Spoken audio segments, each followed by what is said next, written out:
I didn't really think it was going to actually get me at the end.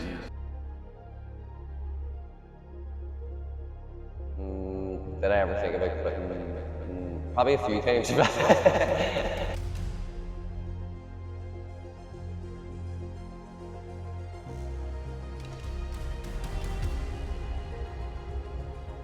The Irish fighters always really came and showed up and fought, but the boys was just missed out because their skill or their experience wasn't there. But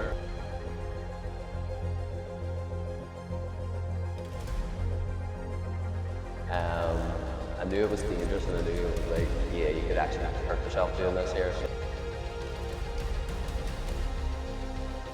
So, the ultimate goal for RWF is to win the belt, obviously.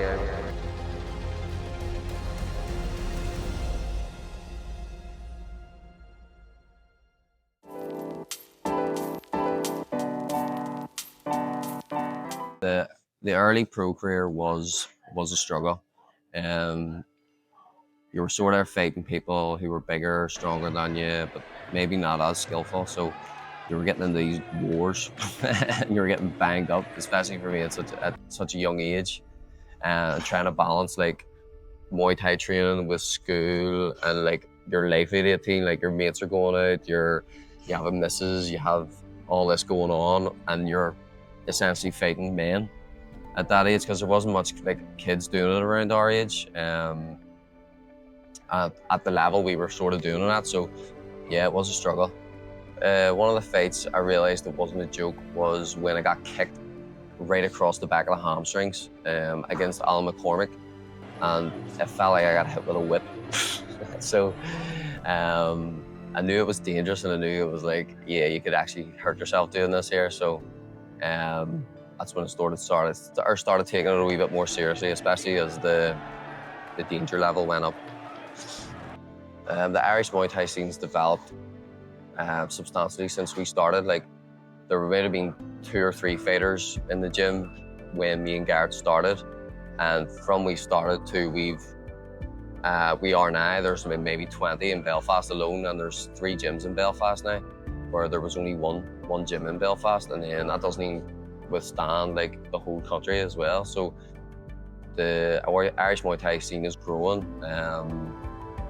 It's came on leaps and bounds, and like the Irish fighters always really came and showed up and fought, but the boys was just missed out because their skill or their experience wasn't there. But over the past couple of years, I feel like we're catching up with the rest of the world in skill, and we've got the fighting spirit, you know what I mean? So we'll always show up for a fight. Yeah.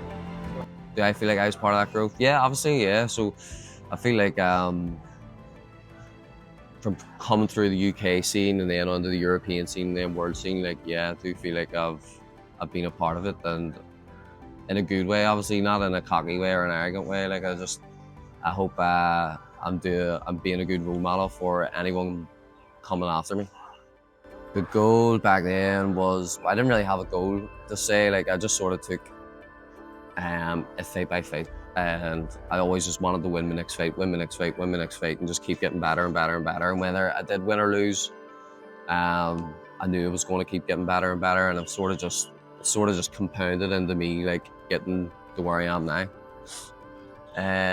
I went to Thailand because essentially Garrett got asked to go. So Tony Olin and Jamie Crawford, my coach back home, and Tony Olin's the head coach at Lanhart. He asked Jamie, would Garrett like to come out for a couple months on a sponsorship? And Garrett went out, and then a couple months later, he asked, could I go out as well? So I ended up going out with Garrett the second time round for 2-3 months, I think it was.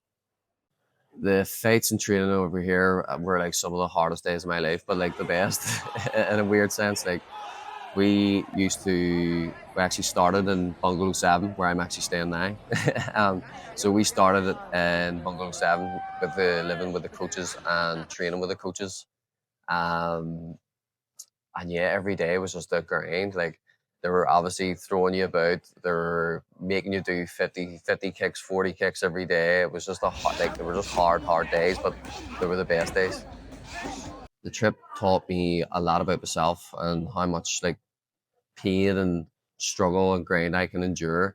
It also taught me how much I should appreciate my life back in Belfast and how lucky I am, especially seeing the way some of the Thai people grew up and how much struggle they actually incur during their lives, and how easy I basically get it back home. So that's what it taught me. Davy Mack is a 2 or 3 time Muay Thai world champion who trained out of Bad Company in Leeds, one of the probably the best gym out of the UK. So he is from Scotland, Glasgow, and he fought for Bad Company for about 10 years, with the likes of Liam Harrison, Jordan Watson, Stephen Malidi, James France. So next to none, he's probably one of the most educated and probably one of the best coaches in the world that no one really knows about. So we met Davy Mack. Jamie told us that a world champion Muay Thai fighter was coming down to the gym tonight, and we were all to be here, and it was like this all moment, you know what I mean? So I walk in to the gym and I see this big bodybuilder dude, big bald bodybuilder, and just assumed that this guy was the Muay Thai world champion, and we're warming up, shadow boxing, getting ready to spar. And Jamie comes over and says to me, it's actually him. And he was this like small, baldy dude, skinny dude, like got the tattoos and all. And it was sort of like, okay, that's how we met him. Yeah, first night in Liga. So when I met Davey, I used to fight on the back foot a lot and kick and teep, and you just use my range.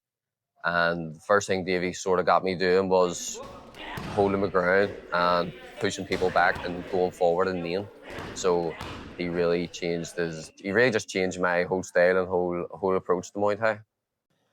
So having Jamie and Davey in our corner is amazing, because Jamie's like the brawn. So Jamie will bring the hard pad rounds, he'll make us fit. He's instilled like hard work, like toughness and mental grit into us. And he's one of the best pad men in the world. Unknowingly, do you know what I mean? And Davey has built that fight IQ into us, and he's added so much like wee things to our game that have changed it and made such a big difference. So having them is like a 1 in a million chance, and it's probably the reason why we're so successful.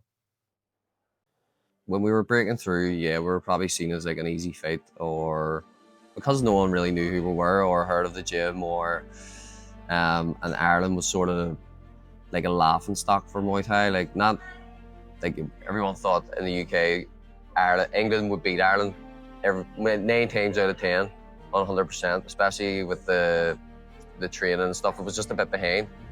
But yeah, my breakthrough fight would have been against Mike Essick on the Yuccal show.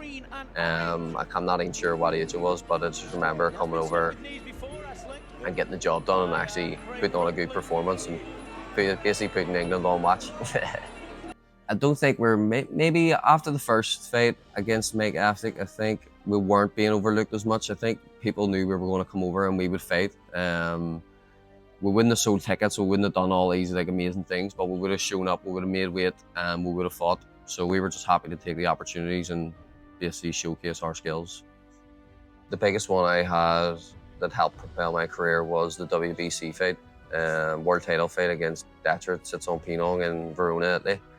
I feel like I solidified myself as a world champion and at world-class level in that fight.